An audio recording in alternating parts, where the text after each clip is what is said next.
జమ్మూ కాశ్మీర్లోని కతువాలో సైనిక వాహనంపై ఆకస్మిక దాడి చేసిన ఉగ్రవాదులు ఇటీవలే సరిహద్దుల్లో నుంచి దేశంలోకి చొరబడినట్లుగా భావిస్తున్నామని సైనిక అధికారులు తెలిపారు.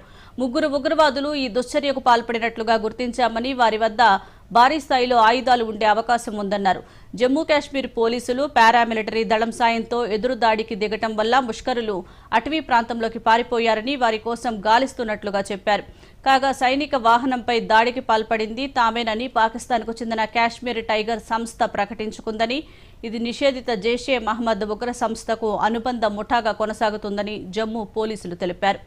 కతువాలోని భారత ఆర్మీ వాహనంపై ఉగ్రవాదులు దాడికి పాల్పడడం చాలా బాధాకరమని కాంగ్రెస్ అగ్రనేత రాహుల్ గాంధీ అన్నారు.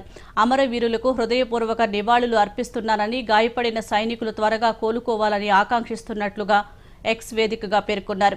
జవాన్ల వాహనంపై జరిగిన ఉగ్రదాడిని జమ్మూ కాశ్మీర్ బీజేపీ అధ్యక్షుడు రవీందర్ రైనా ఖండించారు. ఈ చర్యకు బాధ్యులైన వారు త్వరలోనే తీవ్ర పర్యవసానాలను ఎదుర్కోవాల్సి వస్తుందన్నారు. సైనికుల త్యాగానికి దేశం సంతాపం వ్యక్తం చేస్తుందని, ముష్కరులను మట్టుబెట్టడమే అమరవీరులకు నిజమైన నివాళుగా రవీందర్ రైనా పేర్కొన్నారు. సాయుధ బలగాలు, పోలీసులు పౌరుల జీవితాలను రక్షించడానికి ఉగ్రవాదంపై కేంద్ర ప్రభుత్వం పూర్తిస్థాయి యుద్ధాన్ని ప్రారంభించాలని జమ్మూ కాశ్మీర్ కాంగ్రెస్ కేంద్ర ప్రభుత్వాన్ని కోరింది.